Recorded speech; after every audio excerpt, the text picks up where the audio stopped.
Салам, здравствуйте, Аван. Вот придумываем этот авоскоп. Вот так картон, значит, отверстие сделали под куриное яйцо. И спокойно можно делать. Можно настольную лампу, конечно, применить. Но я вот фонарик взял. И вот так держу. И яйца смотрим, которые подходят значит, для инкубации. Поэтому инкубационное яйцо, оно получается дороже. Вот, смотрите, вот такие вот, значит, длинные, это стопроцентный петух будет.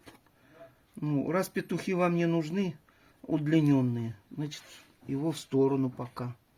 Значит, вот здесь скорее тоже петух.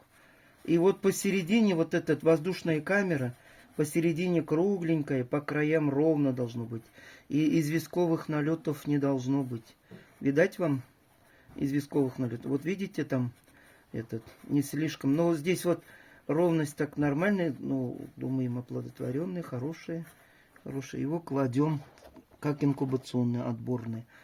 Вот здесь тоже, скорее всего, петух будет. Вот видите, воздушная камера. Воздушная камера вот такая. Вот это, так, зеленый здесь, да? Так, вот здесь вы видите, вот, доминанты.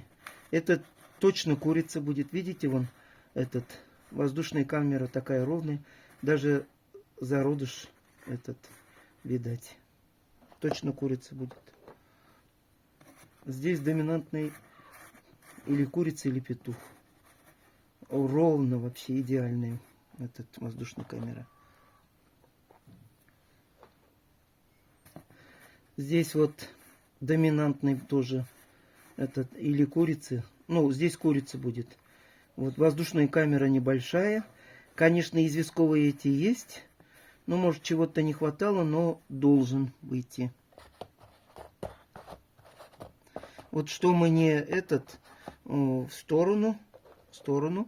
Так. Здесь видите, значит, вроде воздушная камера хорошая, но посередине видите, какой рисунок? Значит, что-то не хватило, значит, лучше такое яйцо не надо ложить. Вот видите рисунок? Видать там? Вот.